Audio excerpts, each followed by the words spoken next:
Bismillahirrahmanirrahim. Assalamualaikum warahmatullahi wabarakatuh.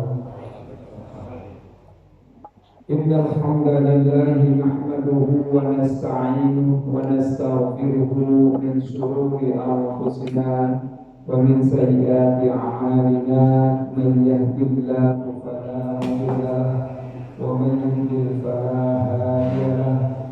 Asyhadu an la ilaha illallah wahdahu la syarika lahu wa asyhadu anna Muhammadan abduhu wa rasuluhu la nabiyya ba'dahu. Allahumma shalli wa sallim ala sayyidina Muhammadin wa ala alihi wa ashabihi wa sahabatihi ajma'in wa ba'du. Allah Ta'ala Qur'anil Karim wa huwa asdaqul qailin. A'udzu billahi minasy syaithanir rajim. Bismillahirrahmanirrahim. Wadhkurullaha dzikran katsira la'allakum tuflihun.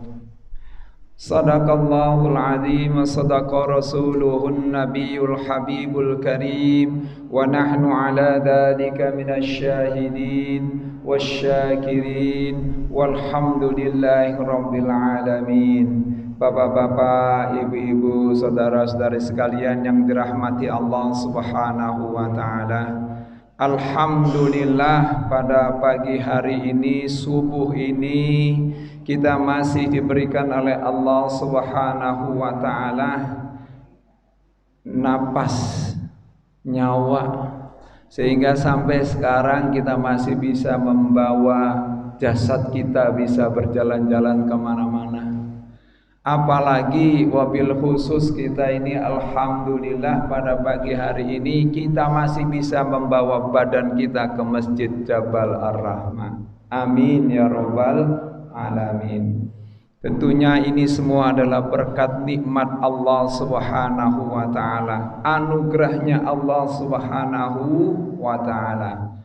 Tanpa anugerah dari Allah Subhanahu wa taala, mungkin kita masih tidur, mungkin kita masih berselimut, mungkin kita masih di atas kasur, mungkin kita masih menikmati malam tahun baru katanya, mungkin kita masih begadang tadi malam sampai sekarang, mungkin ya, mungkin juga kita masih berada di dalam kenikmatan tidur kita. Oleh karena itu, ini merupakan satu nikmat yang luar biasa. Bagaimana tidak, berangkatnya kita semua ini memang harus dipaksakan. Mau beribadah tepat waktu harus dipaksakan. Mau pengen ngaji dengan baik dan benar, kita harus paksakan. Mau pengen bangun tahajud malam untuk mendekatkan diri kepada Allah juga harus dipaksakan. Mau apalagi kira-kira? Mau bersilaturahmi juga kita harus paksakan. Semua ini kalau tanpa ada paksaan dari diri kita, mungkin kita akan mengikuti dari rasa nafsu kita. Mungkin kita akan terkalahkan oleh nafsu kita. Mungkin kita tidak bisa melawan hawa nafsu kita. Semua ini pasti insya Allah ada balasannya dari Allah Subhanahu wa ta'ala. Ini lagi-lagi URJ. Saya juga belum ada persiapan ini. Nggak kebayang nih, di tahun baru ini mau ngapain, maksudnya mau ceramah apa. Saya memang sebenarnya tadi juga ada tengok-tengok ke belakang, kok saya lihat kagak ada ceramahnya. Penceramah, oh berarti memang ini libur nih, mentang-mentang ini tahun baru, tanggal merah gitu ya, jadi libur juga pengajian. Tapi ternyata ada, dan ya, aduh, saya disuruh ganti lagi ini. Bingung juga nih, mau bicara tentang apa. Tapi sedikit saja mungkin kita Ya, saya sharing saja. Ini kan kalau dilihat tahun baru, dari tahun ke tahun ya ada tahun baru lagi, tahun baru lagi, tahun baru lagi. Apa sih yang kita ingat dari tahun baru? Kayaknya rasanya seneng banget ya, kayaknya masuk ke tahun baru. Ada perasaan berbeda begitu. Betul? Betul nggak Pak? Enggak? Oh berarti ini kayaknya Pak Wendy lagi ada masalah. Kalau bilang enggak berarti ada masalah. Masalah apa Pak? Ya saya kira memang perbedaan masuk ke tahun baru, ke tahun yang apa, yang ya yang maksudnya tahun ke demi tahun ya. Ujung-ujungnya sebenarnya itu kalau kita melihat umur kita, usia kita, ini sesungguhnya kita ini sudah tambah lagi. Tambah dalam arti apa nih? Usia tua kita. Tambah lagi jatah hidup kita berkurang 1 tahun lagi. Nah kalau kita sudah berbicara jatah tahun kita berkurang, harusnya kita ingat dengan diri kita. Apalagi kalau kita ini memang sudah ya apa ya, ABG ya, angkatan babe gue. Kalau angkatan babe gue kan berarti kita ini sudah mirip dengan orang tua kita. Saya kadang-kadang nggak ingat juga tuh. Tiba-tiba saya kok udah usia segini.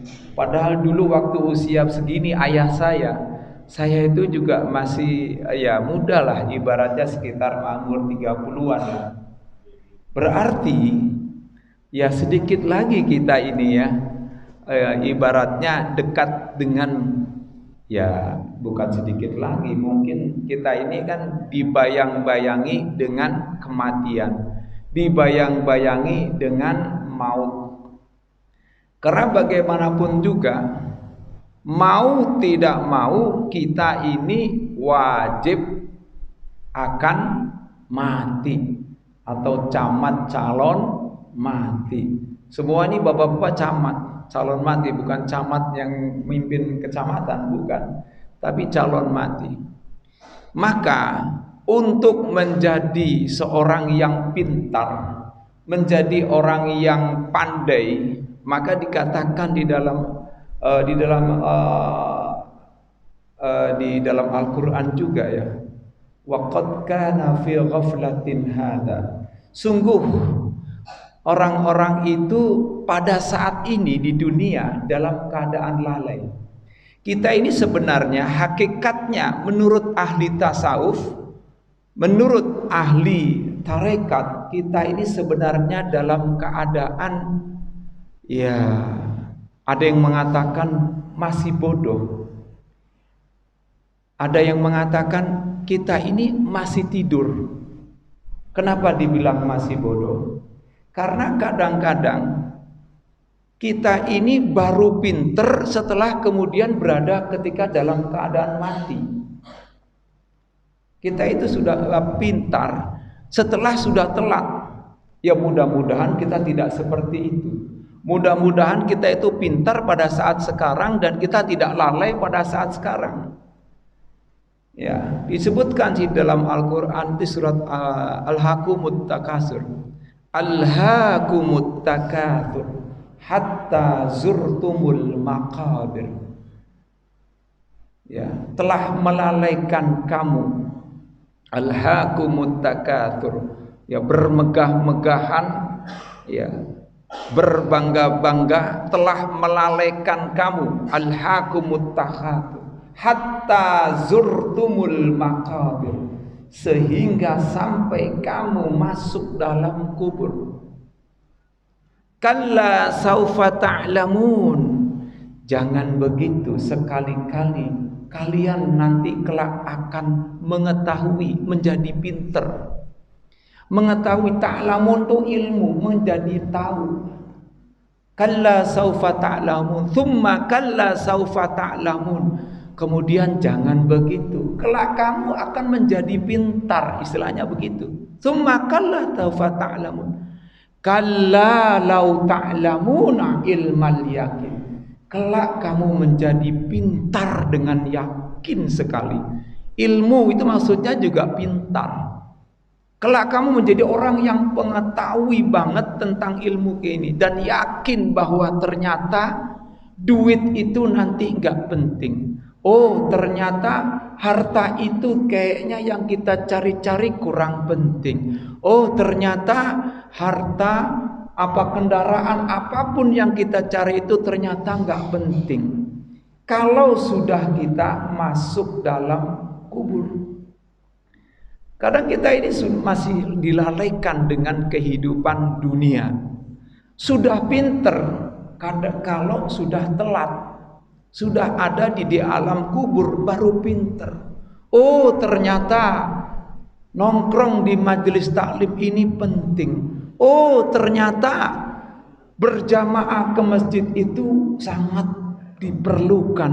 Oh, ternyata ngaji itu ternyata penting. Oh, ternyata zikir yang kita ucapkan, zikir yang kita dawamkan, zikir yang kita ulang-ulangi terus menerus tiap hari nggak berhenti-berhentinya, itu penting.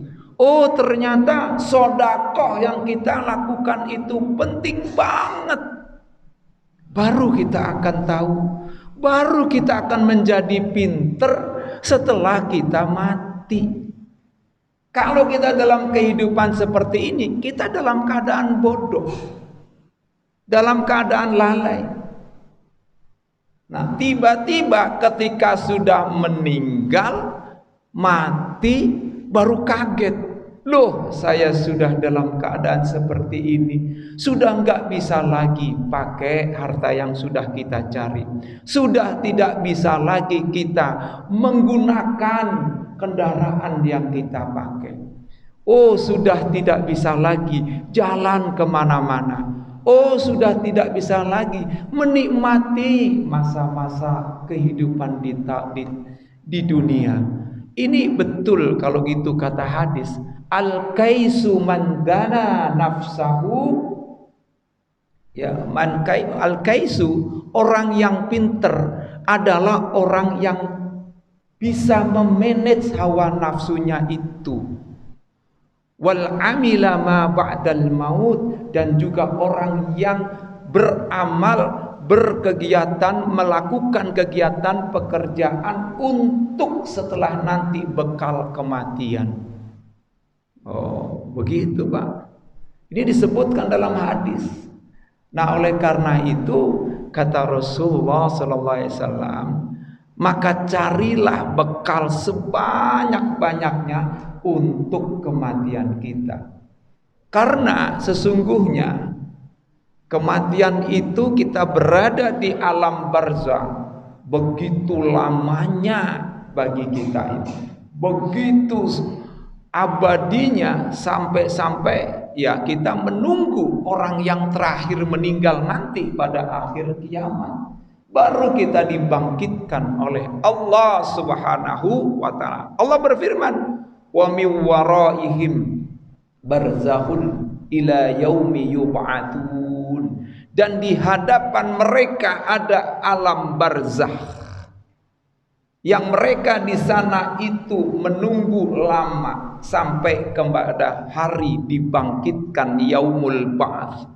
Setelah dibangkitkan di situ baru kita melakukan proses-proses yang dijalani ketika kita akan melalui surga atau masuk ke dalam surganya Allah Subhanahu wa ta'ala. Dan itu sungguh lama. Di hari kebangkitan saja kita sudah bertahun-tahun juga melakukan proses itu. Belum pada saat nanti kita digiring oleh para malaikat untuk masuk ke dalam alam mahsyar, di padang mahsyar, yaumul mahsyar. Bagaimana ketika matahari itu setinggi, ada yang mengatakan sejengkal, ada juga yang mengatakan setinggi 7 meter. Begitu panasnya yang luar biasa. Begitu kita dibangkitkan oleh Allah Subhanahu wa ta'ala, kita dalam keadaan tidak menggunakan sehelai benang apapun, pakaian apapun. Dan di saat itulah semua orang memikirkan dirinya sendiri. Semua orang itu melihat-lihat lagi apa yang harus bisa dia bawa untuk dia hadapkan kepada Allah Subhanahu wa taala. Apa yang harus dia gunakan untuk menjadi bukti, untuk menjadi alat untuk menyanggah atau untuk memberatkan atau meringankan hukuman kita pada saat Allah Subhanahu wa taala menghukum kita di hari pengadilan. Yaumul hisab, dihitung-hitung amal kita, berapa banyak amal kita. Makanya kemudian Sayyidina Khalifah Umar Ibnul Khattab ketika berpindah kepada dari satu tahun ke tahun yang baru, itu selalu mengatakan hasibu qabla an tuhasabu. Hitung-hitunglah amal kalian sebelum kalian nanti dihitung amal kalian oleh Allah Subhanahu wa taala. Amal kita semuanya ini dihitung oleh Allah Subhanahu wa taala dan tidak sedikit pun yang akan tertinggal. Yang dulu orang pada nggak tahu, hanya diri kita dengan Allah, mungkin dengan makhluk yang lainnya, setan atau malaikat yang tahu. Itu pada saat itu Allah buka aib kita. Ya, Allah perjelaskan, Allah buka. Tetapi kalau kita pada saat di dunia tidak pernah mungkin membuka aib orang lain, tidak pernah misalnya mengumbar kejelekan-kejelekan kesalahan orang lain, maka insya Allah Allah akan tutup aibnya. Man satara aiba akhihi satarallahu yaumal qiyamah. Barang siapa yang menutup aib saudaranya, barang siapa yang menyembunyikan kesalahan-kesalahan saudaranya, dalam arti kesalahan-kesalahan khusus ya, itu Allah Subhanahu wa taala akan tutup aibnya nanti di yaumil akhirat. Maka kalau ada saudara kita yang sudah mendahului, ada saudara kita yang sudah meninggal, jangan diomongin yang jelek-jeleknya, jangan diomongin yang buruk-buruknya. Justru disuruh oleh Allah Subhanahu wa taala, uzkuru mahasina amwatikum, sebut-sebutkan kebaikan-kebaikan ya saudaramu. Jadi kalau ada kita misalnya takziah ya, kita itu harusnya satu ya memberikan apa, menghibur daripada sahibul musibah.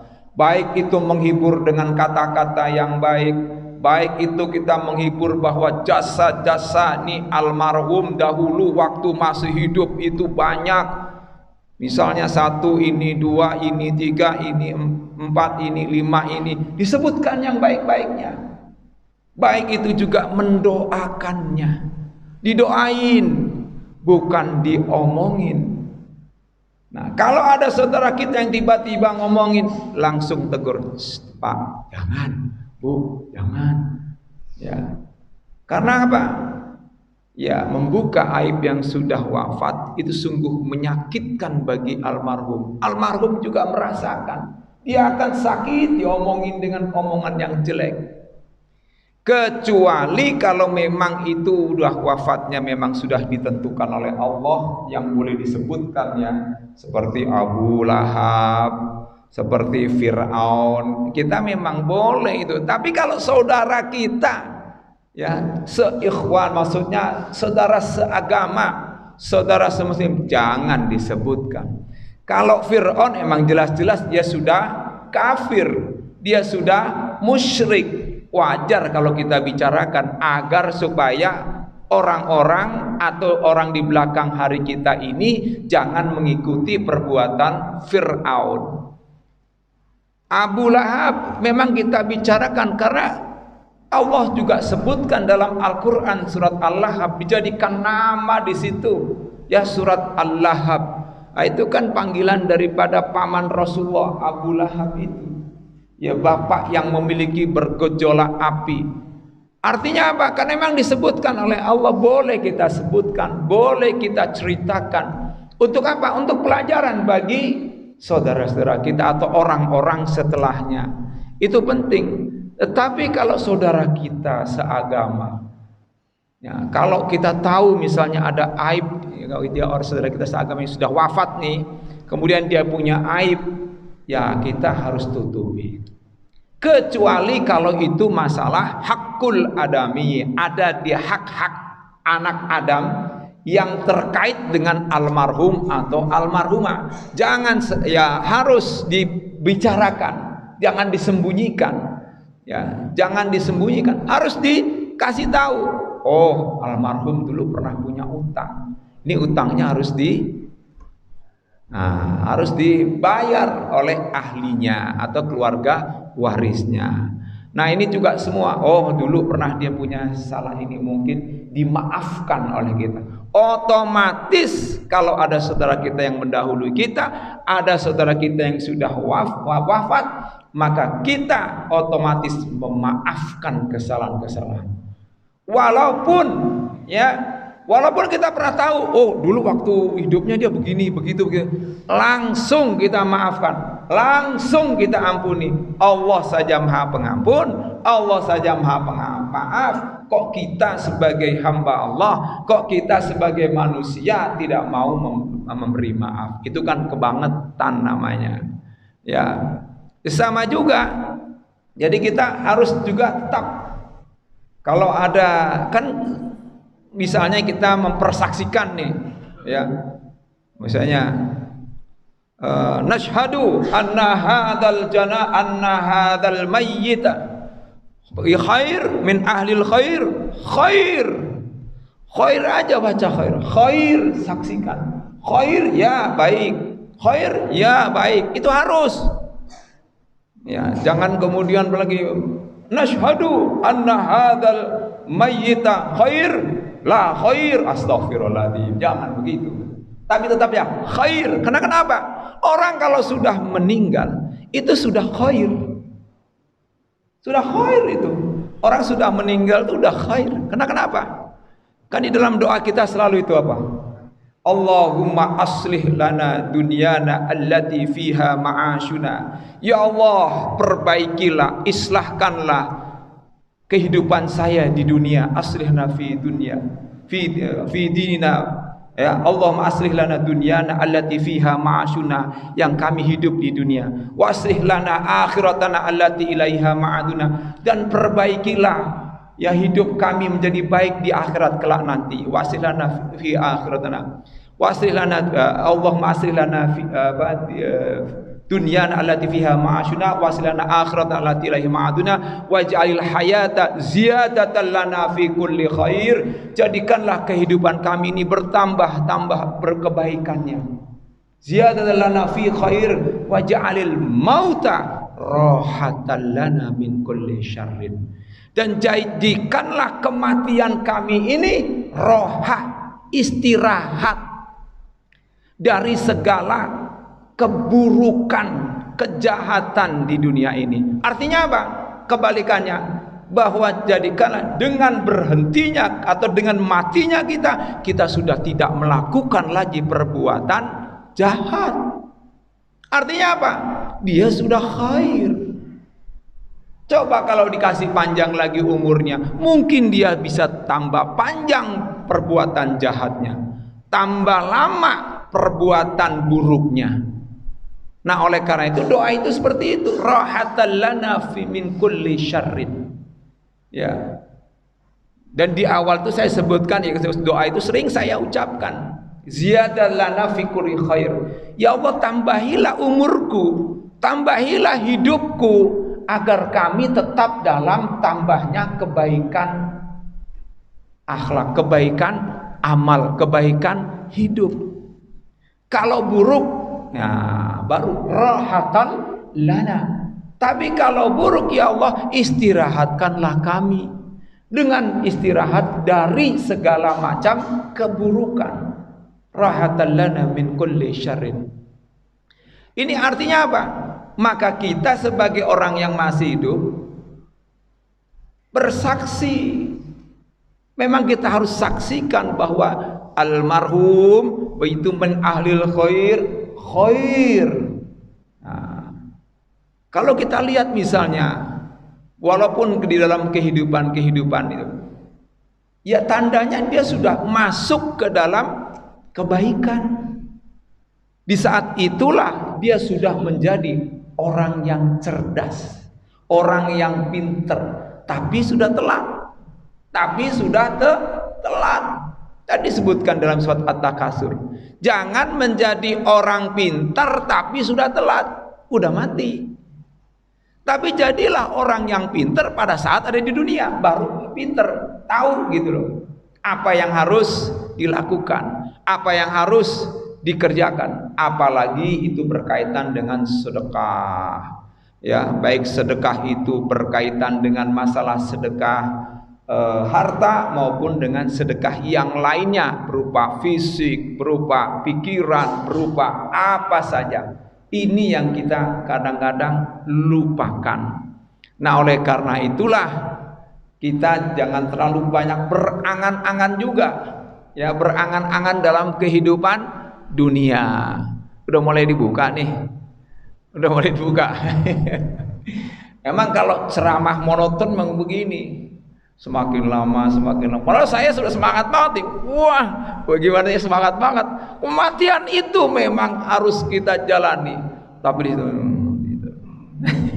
saya yakin itu pasti itu udah masuk ke dalam itu ya, insya Allah ya, meresap itu ke dalam itu, insya Allah. Ini penceramahnya semangat, yang dengar juga semangat tidurnya. Ya mohon maaf ini. Memang begitulah memang Pak, nggak apa-apa Pak. Memang itu nikmat dari Allah Subhanahu Wa Taala. Rahatan lana, itu istirahat Pak.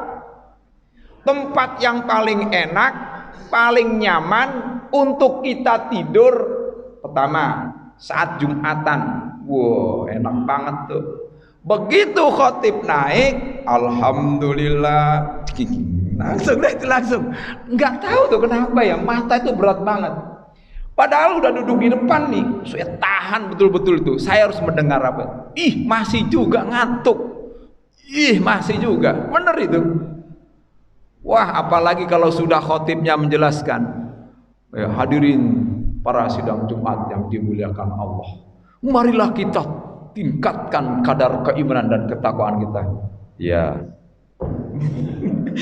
Bener itu, dia setuju dia tuh. Tapi ya, semakin itu luar biasa, saya juga bingung tuh ya. Kenapa ya? Ternyata memang setan itu nggak bisa pergi dari kita, susah. Begitu adzan, Allahu Akbar, kabur setan lari tuh. Dalam hadis disebutkan, kabur dia, kabur, jauh. Begitu pas mau qomat juga, langsung balik lagi dia, gitu. Balik kenapa? Ganggu dah itu. Mau pengen sholat sunnah qobliyah, diajak teman ngobrol. Kemarin bagaimana tuh? Waktu Indonesia lawan Thailand, apa ya gitu mah? Di masjid ngobrolin tentang itu. Ya, ada mungkin. Ada juga ngobrolin tentang kehidupan dunia gitu. Kalah nih payah masa 4-0. Udah saya jago-jagoin, sudah saya buru-buru ninggalin itu zikir. Wah, saya langsung berangkat ke sana, nongkrong di sana. Wah, imamnya juga pas pulang juga mampir juga di situ. Bayangkan itu, zikirnya aja udah saya singkatin itu sengaja tuh waktu kemarin. Sengaja tuh saya singkatin tuh. Sampai itu doang kan, Allahumma antas salam wa minkas salam wa ilaika salam, lantas jalan. Ya kan, saya duduk saya pesan nih, saya menawin diri lah. Ini makmum pengen tahu dah, nobar ini, nonton bareng. Begitu saya berangkat pulang sama Pak Haji Yahya balik, iya juga tuh, bagus, iya ya. Ketularan juga kita. Berhenti dulu dan nonton rame-rame. Semangat juga sih kalau nonton bareng sama Pak. Bener, enak banget. Waduh, begitu mau masuk, bahaya. Gitu aja nggak bisa. Tendang, kayak pinter kita ya. Penonton itu paling pinter. Padahal yang main itu udah ngos-ngosan itu. Udah ke sana kemari udah nggak kena-kena. Kita udah goblok banget, begitu aja gak bisa. Payah. Gitu-gitu loh, itulah. Makanya kita jangan jadi penonton, Pak. Kalau jadi penonton begitu, sok pinter terus, pasti sok pinter. Jadi pemain sekali-kali coba. Nah, kita ini jangan jadi penonton. Jadilah pemain, Pak, untuk ya amal kita. Untuk nanti bekal hidup kita di alam barzakh, bekal hidup kita nanti di akhirat. Ini sudah cukup? Cukup. Soalnya ibu-ibunya juga sudah pada banyak di situ lagi ngapain itu. Pak Wendy juga sudah buka sedikit, baru sedikit. Belum berarti. Oh, tutup lagi, wah gak jadi deh. Terusin lagi, Pak. Baik. Oke, Pak. Saya kira cukup kali ya. Ini bukan kajian ya. Nah, yang penting pokoknya harus kita sebagaimana disebutkan dalam hadis Rasulullah. Jadilah kita menjadi orang yang pintar sebelum kematian kita. Jangan jadi orang yang kemudian bodoh sebelum kematian kita. Jangan jadi orang yang lalai sebelum kematian kita. Mulailah dari diri kita. Mulailah dari sekarang kita untuk memperbanyak kehidupan sisa umur hidup kita ini menghadapi tahun baru. Orang bilang tahun baru, sebenarnya tahun menuju kepada kekurangan umur kita sebenarnya ya. Kita sama-sama, bukan bapak-bapak saja, bukan ibu-ibu saja, saya juga yuk sama-sama bareng-bareng untuk kita mencari bekal yang banyak, mencari bekal yang luar biasa untuk bisa dibawa pada saat nanti di kematian kita. Sehingga nanti pada saat itu Allah kemudian memanggilnya dengan kata-kata ya ayyatuhan nafsul mutmainnah, wahai jiwa yang tenang ya nafsul mutmainnah, irji'i, ayo pulang ila rabbiki, kepada Tuhanmu, ila rabbiki radiyatan, dalam keadaan senang, mardiyah, penuh dengan kegembiraan dan penuh dengan kerelaan, penuh dengan kecintaan. Fadkhuli fi ibadi, masuklah ke dalam golongan hambaku, bukan hamba-hamba orang lain yang menyembah selain Allah. Ya ibadi wadkhuli jannati, dan akhirnya masuklah ke dalam surgaku yang kuperuntukkan untuk orang-orang yang beriman, orang-orang yang bertakwa. Insya Allah, mudah-mudahan kita termasuk orang yang beriman, orang yang bertakwa, dan di akhir hidup kita husnul khotimah, dan kita bisa untuk mempertanggungjawabkan semua amal yang pernah diberikan oleh Allah Subhanahu wa taala. Di ujung daripada surat At-Takasur, apa itu punya? Tub yauma idzin tus'aluna yauma idzin anin naim. Jadi nanti kelak nanti nih nikmat-nikmat yang pernah diberikan oleh Allah nih kita dipertanggungjawabkan di hadapan Allah pada saat itu. Semua nikmat yang pernah dikasih, apapun ya, apalagi nikmat jasad tubuh kita ini, apalagi harta, apalagi semua kenikmatan ini, itu semua akan ditanyain. Yang kecil, yang sedang, yang besar banget, semua akan ditanyakan oleh Allah Subhanahu wa taala di ujung surat At-Takasur itu. Ya, ini surat At-Takasur ini tidak hanya memberikan peringatan pada orang-orang yang di luar agama kita, tapi kita juga bakal menghadapi kematian. Terima kasih. Wabillahi taufiq wal hidayah wal afu minkum, wassalamu alaikum warahmatullahi wabarakatuh.